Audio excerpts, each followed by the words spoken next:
기도하옵나이다. 아멘. 예수님의 마지막 유월절, 이런 주제로 말씀드리겠습니다. 예수님이 공생애 시작하면서 유월절은 세 번째 맞이하게 됩니다. 그런데 이 세 번째가 마지막입니다. 예수님은 30세 돼가지고 공생애를 시작하셨고 33세에 예수님은 십자가에 죽으신 것입니다. 그렇기 때문에 공생애 3년 마지막 유월절이라 그렇게 이제 말씀을 하고 있습니다. 그 유월절 절기는 이스라엘 백성들에게 있어서는 대단히 귀한 절기입니다. 이스라엘 백성들이 창세기를 통해서 보면 요셉이 종으로 애굽에 팔려갔다가 거기서 정말 하나님의 신비하고 놀라운 역사 속에 총리가 되어지는 엄청난 파격적인 사건이 벌어지게 되죠.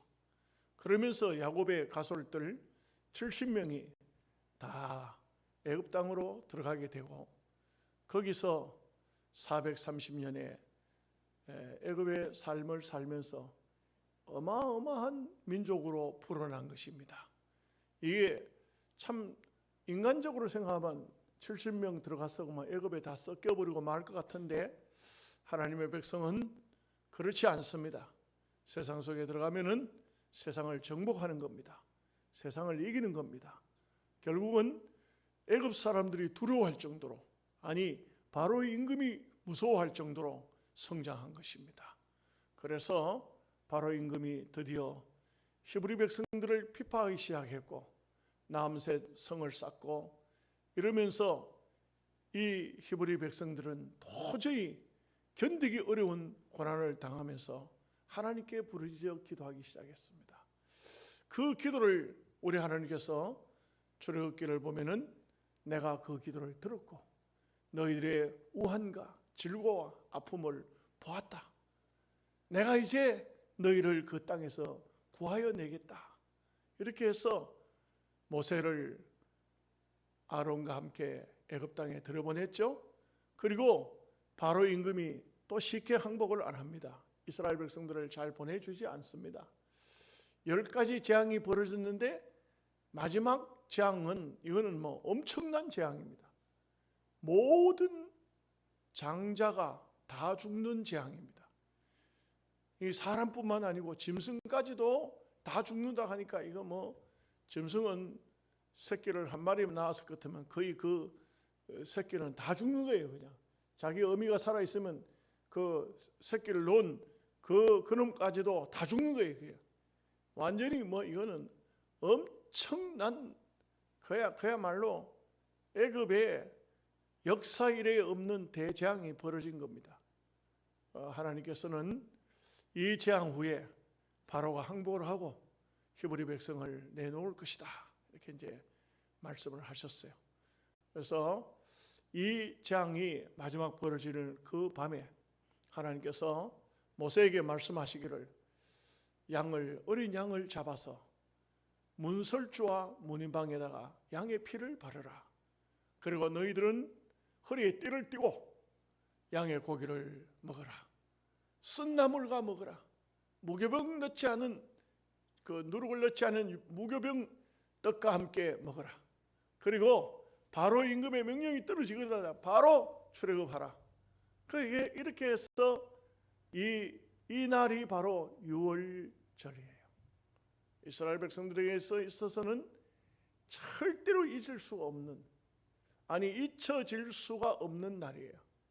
이거는 이스라엘 백성들에게 있어서는 그야말로 강복절입니다. 오늘 우리가 해마다 강복절 절기를 다가오면은 기념식을 합니다만 이스라엘 백성들은 이 유월절 절기를 정말 귀중하게 지킵니다.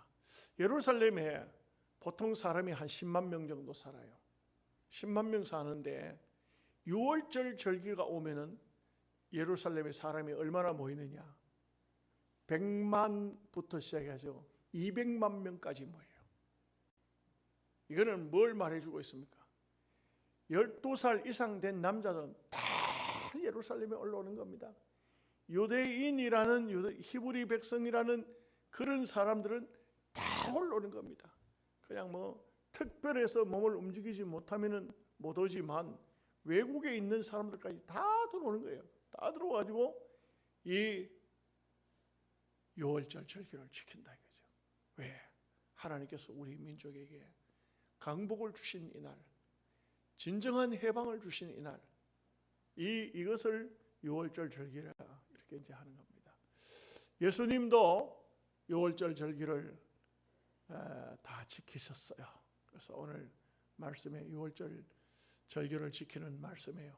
그 유월절 이 절기를 통해서 예수님께서는 예수님의 마지막 절기면서도 이 절기를 통해서 정말 제자들이 잊을 수 없는 그런 행위를 하십니다. 그 중에 한 가지가 뭐냐면 유월절을 먹으면서 이게 내가 하늘나라 가서 먹기까지 이 땅에서는 더 이상 먹지 않는다. 마지막이라는 것을 분명히 말해요. 이 세상에서는 더 이상 먹지 않는다. 그러면서 유월절 떡을 떼어서 제자들에게 줘요. 주면서 이것은 내가 만민을 위해서 내 살을 찢을 것이다. 내 몸이다. 이렇게 이제 살을 찢을 것이다. 말씀해요. 이 시청학적인 교훈이죠. 그리고 떡을 다 나눠준 다음에 그 다음에는 포도주를 줘요. 유대인들은 포도주를 많이 먹어요. 아주 물을 잘 안 먹어요. 아주 가난한 사람들도 웬만하면 다 포도주를 먹어요. 우리도 성지순례 갔을 때 나사렛에 가가지고 포도주를 많이 샀어요. 그래서 유대 나라 온 김에 포도주 먹자. 또 이게 또 누가 또 포도주 가지고 한국으로 못 들어간다. 가져가다는 잡히면 다 벌금이 되고 다 뺏긴다. 그래가지고 사놨던 포도주를 다 먹는다고. 그것도 도수가 있어요. 그 먹고 난 다음에 막 목사도 장로도 사모도 막 얼굴이 빨개져 가지고 이래가지고 그래 우스운 일도 벌어졌었는데 포도주를 유대인들은 다 먹어요. 그런데 예수님께서는 하신 말씀이 이 포도주는 바로 인자가 십자가에 못 박혀 살을 찢을 때 흘리는 피를 기념해라. 이렇게 말씀. 참 이 의미가 있죠. 유월절을 성만찬으로 바꿔요. 이 일을 하시고 또 한 가지를 더 하세요. 요한복음에 보면 명확히 나오는데 대야에 물을 떠가지고 와서 제자들이 발을 다 닦아줘요. 씻어줘요. 발을 씻어주는 일은요 아무나 할 수가 없어요.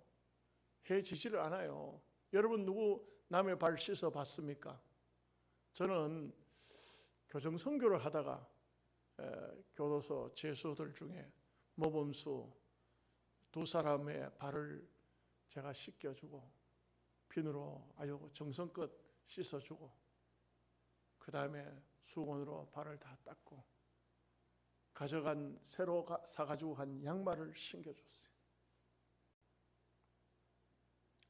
그런데 그 죄수가 눈물을 툭툭툭툭툭 흘려요.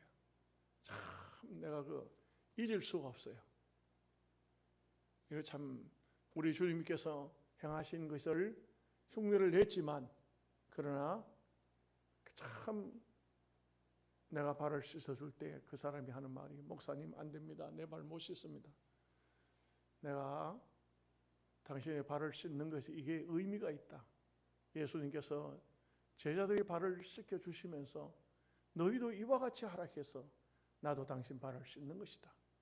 당신도 이 교도소를 나가게 되면 다시는 죄 짓지 말고 아주 힘들고 어려운 사람들의 발을 씻어줘라. 그렇게 하겠습니다. 그렇게 하겠습니다. 꼭 그렇게 하겠습니다. 두 사람 다 아주 우리 교정선교 10명이 갔는데 10명이 발을 씻어주는데 제가 제일 늦게 끝났어요. 이 사람들 자꾸 우는 바람에 울고 뭐 이렇게 하는 바람에 제일 늦게 끝났어요. 발을 씻어줬어요. 또 한 번은요, 우리 집에 맨날 오던 그 노숙자 아저씨가 있었어요. 그분 발을 씻어 줘봤어요. 사택에 들어오라 해가지고 의자에 앉으라고 발을 씻어줬어요. 그날 그 사람 발을 씻어줬는데 그 사람이요, 집으로 돌아간다고 갔어요. 그날 갔어요. 예, 그날 가면서 목사님, 제가 변화된 모습으로 목사님 앞에 오겠습니다. 노숙자 생활을 청산하겠다고 집으로 갔어요. 아직도 안 와요. 아직도 안 오는 거 보면은 변화가 됐는지 덜 변화가 됐는지 잘 모르겠어요. 예수님께서 하시는 그것은 작은 일 같지만 정말 우리가 이것은 귀한 일이에요. 얼마나 아름다운 일인지 몰라요. 여러분, 손흥민 선수 있죠? 손흥민 선수가 별로 기독교인의 표시를 안 내요. 그런데 이번에 태국과 그 국가대표 월드컵 3차, 2차 예선전 이렇게 이제 3차로 나가기 위해서 이제 하는데 오기 전에 영국에다가 그 자기 사비를 털어가지고 정말 그 어려운 사람들을 위해서 어떤 집을 짓고 음식을 나눠줄 수 있는 그런 곳을 아주 많은 돈을 들여가지고 했다는 거예요. 그래서 본인은 전혀 밝히지 않았어요. 밝히지 않았지만 이게 영국에서만 먼저 알고 돌아오라고, 돌아오면은 태국전 끝나고 돌아오면은 왕이 표창표를 준다나 누가 준다나 하여간 국가적으로 이 이방인이지만 대한민국 사람이지만 영국 사람들이 얼마나 자존심이 셉니까? 그런데도 불구하고 벌써마 이 손흥민 선수한테 상을 주기로 결정이 됐다는 거예요. 그래서 제가 그런 얘기를 들어볼 때 그 손흥민 선수는 기독교 정신이 아니고는 절대 그래 할 수 없다. 그 아버지도 참 예수님을 잘 믿는 사람이고 그 손흥민 선수도 별로 나타내지 않지만 바로 이게 예수님의 정신이거든요. 누구한테 선행한다고 나팔 부르는 거 아니잖아요. 전혀 내색하지 않잖아요. 그러면서도 참 보면은 손흥민 선수 저는 관심이 있다 보니까 그런 글들을 쭉 읽어보는데 어떤 수술을 해야 될 아이는 참 자기가 돈을 대줘가지고 수술을 하도록 하고 심지어는 공 한번 잘못 찼다가 그 어떤 아이가 연습공에 맞았다고 경기가 끝난 다음에 그 아이에게 찾아가서 자기 겉옷을 그 유니폼을 벗어가지고 그 주는 것이 그 모습이 전 세계적으로 방송이 됐지 않습니까? 이런 게 바로 기독교 정신이에요. 예수님 정신이에요. 예수님 정신이 뭐냐? 나를 찢어서 남들에게 내 몸을 주고 피를 주고 또 발을 씻겨주면서 너희들도 이와 같이 하라 했으니까 우리도 정말 힘들고 어려운 사람들, 병든 사람들, 약한 사람들 이런 사람들을 위해서 발을 씻어준다는 것은 이것은 기독교 예수님만이 하실 거예요. 여러분 공자 선생이 언제 그런 일을 했나요? 석가 선생이 보리수나무 밑에서 도나 닦았지 언제 그런 일을 했나요? 한 적이 없어요. 마호메트 선생이 암만 훌륭해도 남의 발 씻어줬다는 말 없어요. 머리 감겨줬다는 얘기도 없어요. 예수님만이 제자들의 발을 다 씻겨주셨다 이거죠. 오늘 우리가 참 묘하게도 마가복음을 쭉 말씀을 공부하는 중에 오늘 말씀이 이 고난 주간에 또 수요일 날 이렇게 예배 말씀이 왔어요. 그 참 제가 스스로 말씀을 준비하면서도 신기하다. 고난 주간 말씀을 따로 준비할 필요 없이 바로 이 말씀이 그대로 성경을 계속 이어서 공부하는데 딱 이 말씀이 왔다 이거죠. 우리가 이런 말씀을 마음속에 잘 새겼어 믿음으로 우리도 예수님 가신 그 길을 따라가야 되겠습니다. 자, 12절 말씀 함께 읽겠습니다.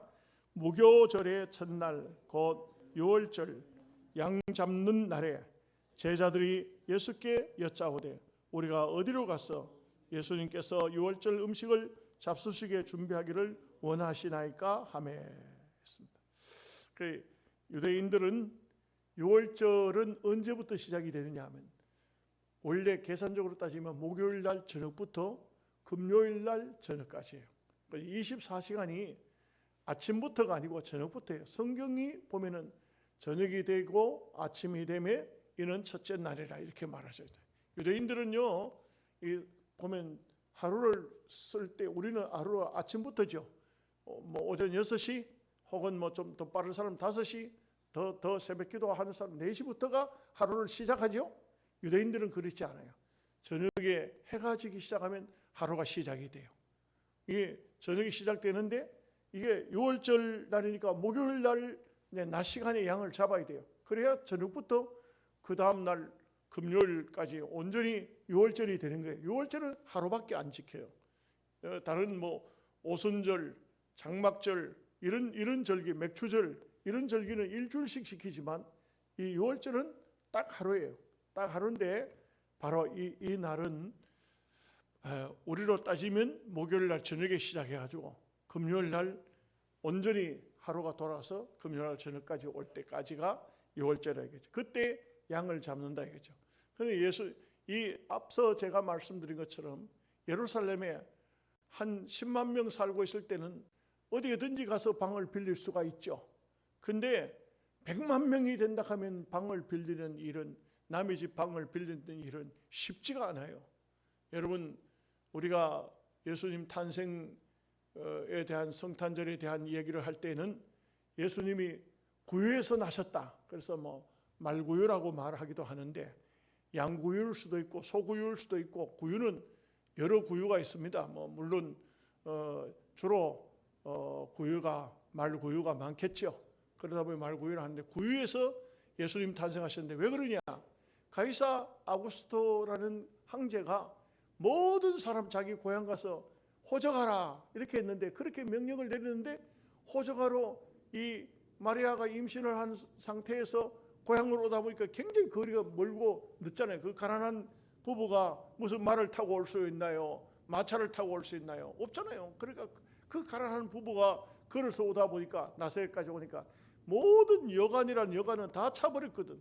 이 뭐 아기를 낳아야 되는데 누가 이 방을 빌려줍니까? 그러니까 바깥에서 아기를 놓을 수는 없으니까, 그러니까 구유를 빌려서 거기서 예수님이 탄생을 하셨다는 이런 얘기죠. 이 유월절도 마찬가지. 예수님께서 제자들이 지금 이 말씀 속에는 약간의 그 걱정이 있는 거예요.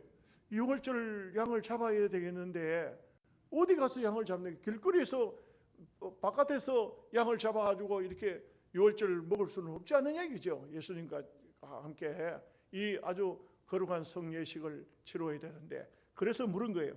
자, 그랬을 때 예수님께서 말씀하십니다. 13절 같이 읽겠습니다.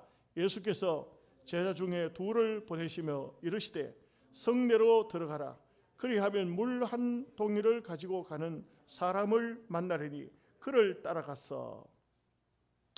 참 보면은 앞에 우리가 말씀을 또 배우기도 했고 마태복음, 누가복음에 주로 많이 기록이 되어 있습니다만, 예수님께서 예루살렘에 입성하실 때도 어떻게 했습니까? 건너편 마을로 가면 나귀가 메어 있다. 그 나귀를 풀러오라. 나귀 새끼를 풀으라. 그러면 주인이 그 뭐 하려고 남의 나귀 새끼를 왜 푸느냐 물으면 주가 쓰시겠다 하라 하면 보내주리라. 이게 참 이게 보통 일은 아니죠. 예. 여러분, 이거는요 절대 쉽지가 않은 얘기입니다. 그 나귀 주인이 믿음이 없다면 이거 절도로 몰리는 거예요. 이거. 주가 쓰시겠다. 너 주가 누군데? 너 주가 뭐 내하고 뭔 상관이 있는데? 이래 되면 이거 문제가 생기잖아요. 그런데 주가 쓰시겠다 하니까 나귀 주인이 두 말도 없이 그냥, 그 나귀 새끼 한 마리가 얼마나 비쌉니까? 서민들에게 있어서는 큰 재산인데, 그런데도 좋잖아요. 이와 같이 오늘 여기도 두 명의 제자를 보내면서 성내에 들어가면은, 그러면 물 한 동이를 가지고 가는 사람이 있는데 그를 따라가라. 그를 따라가라 그랬어요. 참 신기하죠. 이렇게 해서 이 사람을 따라가라 하니까 제자들이 여기 누굴까? 제자들이 누가복음을 보면 베드로와 요한의 이름이 나와요. 베드로와 요한이에요. 베드로와 요한이 따라갔어요. 이제 따라갑니다. 14절 말씀 보겠습니다. 어디든지 그가 들어가는 그 집 주인에게 이르되 선생님의 말씀이 내가 내 제자들과 함께 유월절 음식을 먹을 나의 객실이 어디 있냐 하시더라 하라. 참 희한합니다. 이 물동이 들고 가는 사람을 따라갔더니 주인이 있다. 주인이 있으면 그 주인한테 객실이 제자들과 함께 유월절 먹을 객실이 어디 있냐고 묻는 거예요. 예약도 안 했어요. 전화도 없지 않습니까? 요즘 같으면 핸드폰으로 방이 있느냐고 물어보고. 근데 예수님은 바로 이 마지막 유월절을 잡수시기 전에 하시는 모든 행동을 보면은 아예 정확하고 분명하고 확실했습니다. 어떤 선지자도 모든 선지서에 이렇게 명확한 예언으로 되어 있는 성경은 없어요. 대체적으로 어떤 유명한 선지자라 할지라도 어떤 예언을 할 때에 이렇게 명확하게 어느 성내로 들어가면은 물 한 동이를 가지고 가는 사람인데 그 사람을 따라가라. 따라가서 우리 주님께서 먹을 유월절 객실이 어디 있냐 이렇게 그렇게 하는 것은 이거는 마치 미리 예약을 해놓은 듯한 그런 모습으로 보이는데 왜요? 주님은 만왕의 왕이시고 만주의 주가 되시는 분인 것을 제자들에게 마지막 순간이지만 명확하게 보여주시는 겁니다.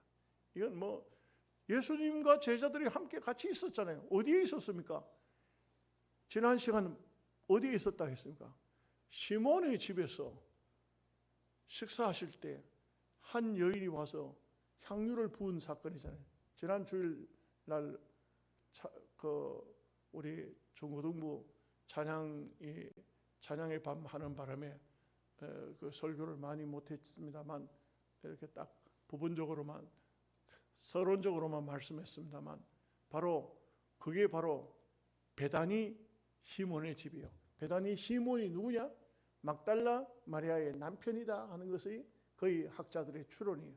그리고 그 집에서 식사할 때에 마리아가 향유를 부었는데 성경에 보면 다른 성경을 보면 한 죄 많은 여인이라고 그랬어요. 우리가 마리아에 대한 것을 잘 몰랐는데 성경 기자들이 이 마리아가 누군가 하는 것을 밝혔어요. 죄 많은 여인이었다.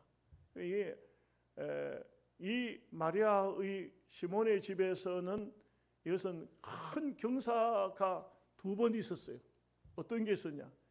이 마리아가 죄 많은 이 마리아가 예수님을 영접한 이 아주 경사스러운 일이 있었고 나사로가 죽었다가 나흘 만에 예수님께서 나사로야 나오라 불러내니까 나사로가 죽음에서 살아난 이런 큰 기적이 있었다. 그러니 그 집에서 이 시몬이 잔치를 베풀었었다. 시몬도 보면은 나한다 출신이었어요.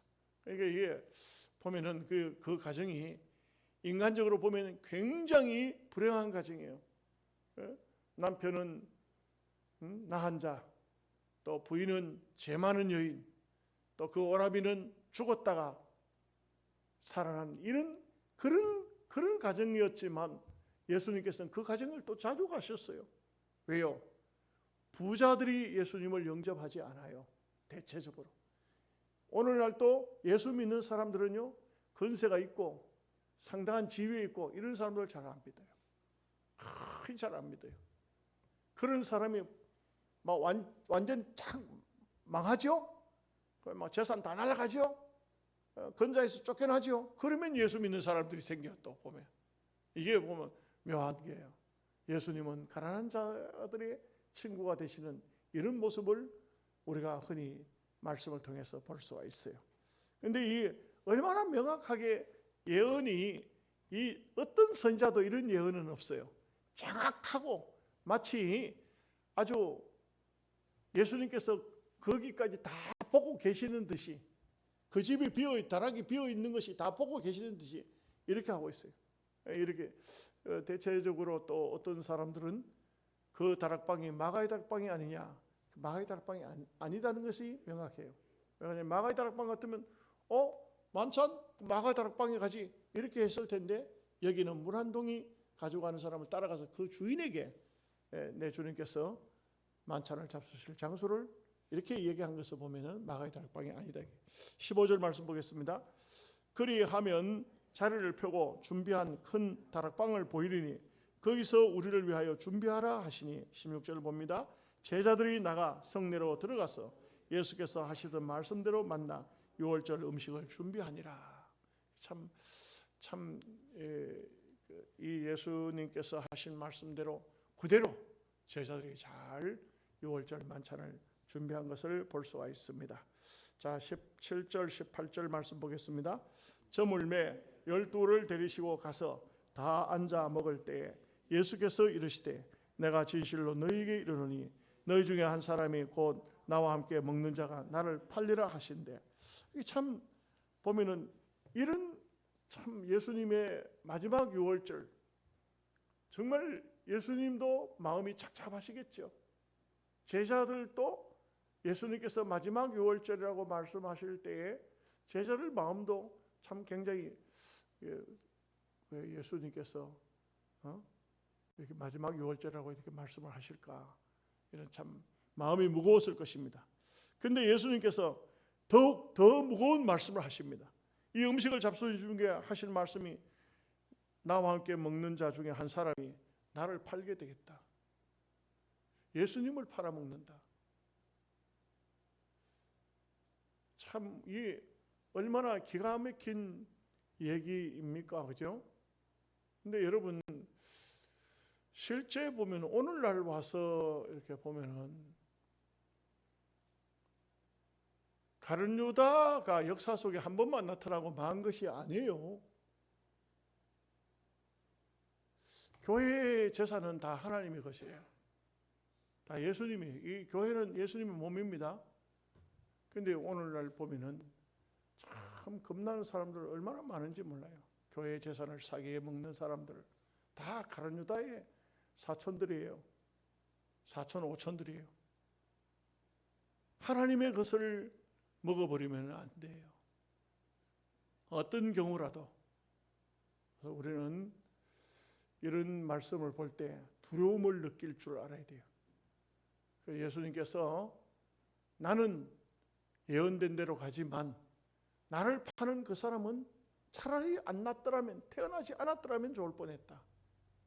우리가 신앙생활을 절대로 종교적으로 하면 안 돼요.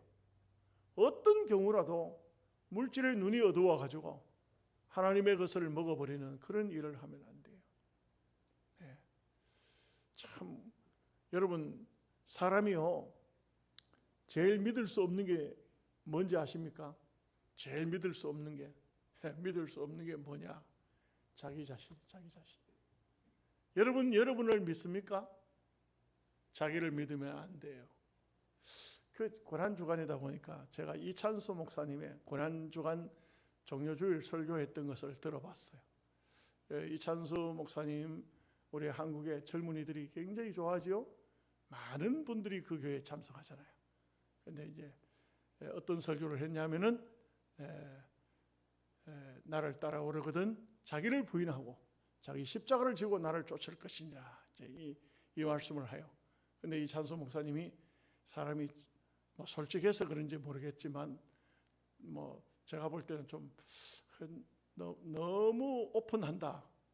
좀 덜 오픈했으면 좋겠는데 너무 오픈한다. 종료주일인데 자기는 교인들한테 종료주일이니까 한 끼니씩 다 금식하시오 이렇게 했는가 봐요.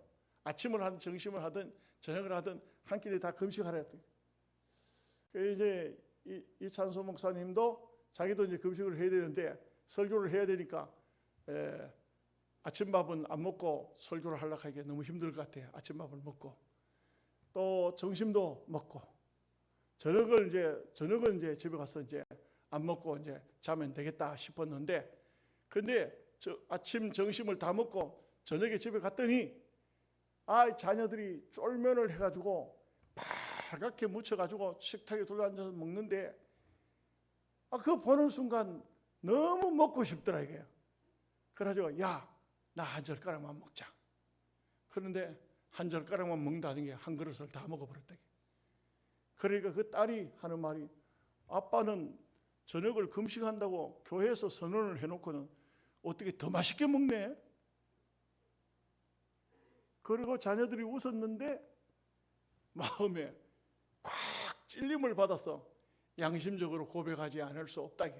그래서 자기가 이제 양심적으로 고백을 한다고 하면서 하는 말이, 사람이 가장 믿을 수 없는 존재는 자기 자신이더라. 내가 뭐 결심한다고, 뭐 목사라고 해가지고 뭐 결심한다고 더 결심이 대단하고 성도들보다 더 낫고 그런 게 아니다. 여러분들이 노력한다고, 여러분이 힘쓴다고 되는 게 아니에요. 그러면 어떻게 해야 됩니까? 그냥 말씀이 하락하면 순종하는 거예요. 말씀대로 하는 겁니다. 저는 지금까지 영양서북교에서 34년째 이제 목회를 합니다만, 여러분들에게 한 번도 무슨 절기에 특별히 어떻게 해라, 이렇게 뭐 고난주간이니까 새벽기도 다 하시오, 한 끼니씩 금식하시오, 아니 하루씩 금식하시오, 이렇게 하지 않았어요. 왜 안 했냐면은, 저는 뭐 우리 목사님들 보면은 뭐 무슨 예배, 뭐 새벽기도회, 무슨 뭐 이름을 붙여가지고 뭐 홍해바다 건너가기, 무슨 또 뭐 다니엘 금식 뭐 어쩌고 하면서 이렇게 하는데, 저는 그거 한 번도 안 했어요. 왜 안 했냐? 그 회원들 더 나아집니까? 더 나아져요? 내가 볼 때 하나님 기만하는 것 같아요. 그때만 딱 나왔다 끝나면 딱 집어, 내가 이번 특별 새벽기도 일주일 동안 하려고 그래, 애먹었어. 그거 뭐 하러 해요? 그럼 힘든 거 뭐 하러 해요? 신앙생활은요, 그렇게 억지로 종로를 하면서 하는 게 신앙생활이 아니에요. 그런 식으로 하면 안 된다고. 그 신앙생활은 어떻게 해야 돼요? 편한 대로 해야 돼요. 즐겁게 해야 돼요.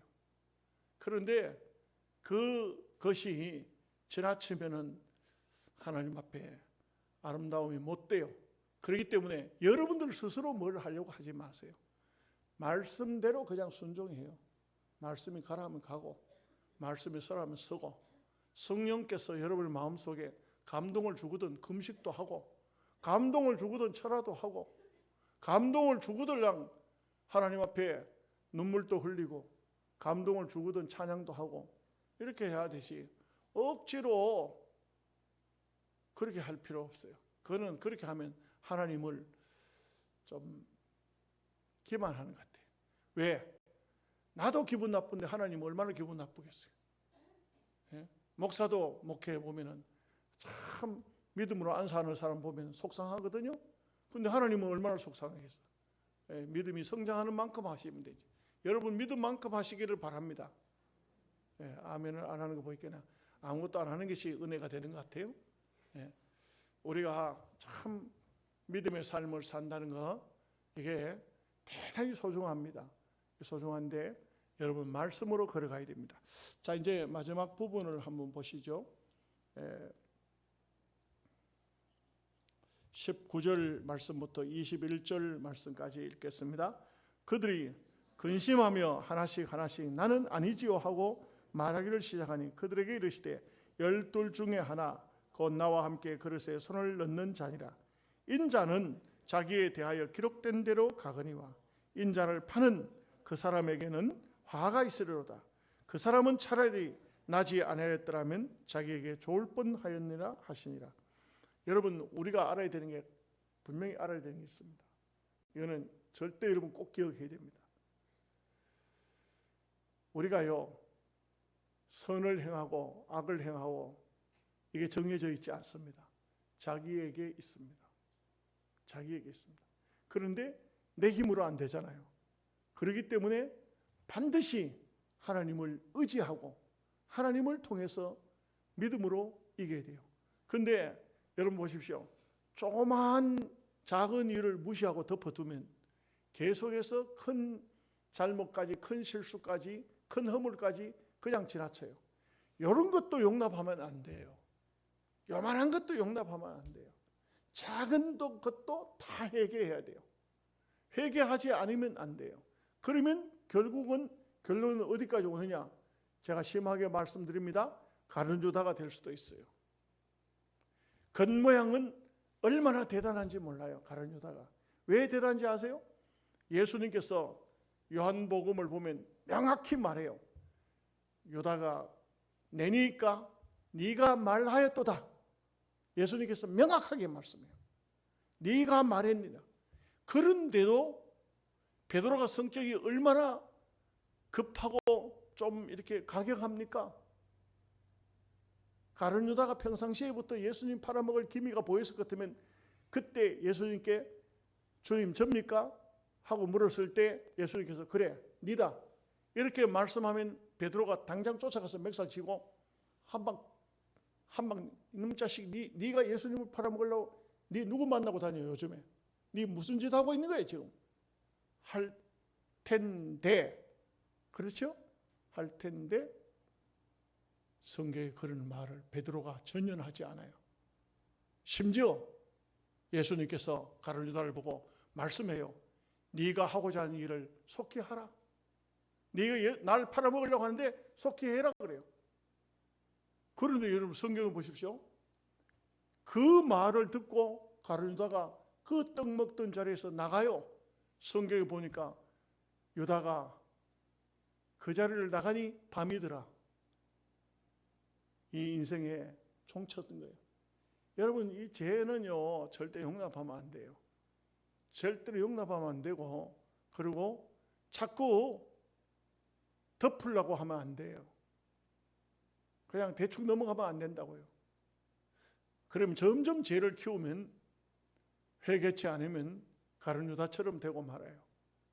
여러분 우리가 예수님을 믿는 것은요 예수님을 믿으면서 정말 신앙일을 하면은 어떤 육신적인 덕을 보려고 하지 말고 예수님 때문에 손해를 보겠다는 예수님 때문이라면 난 다 손해볼 수 있어.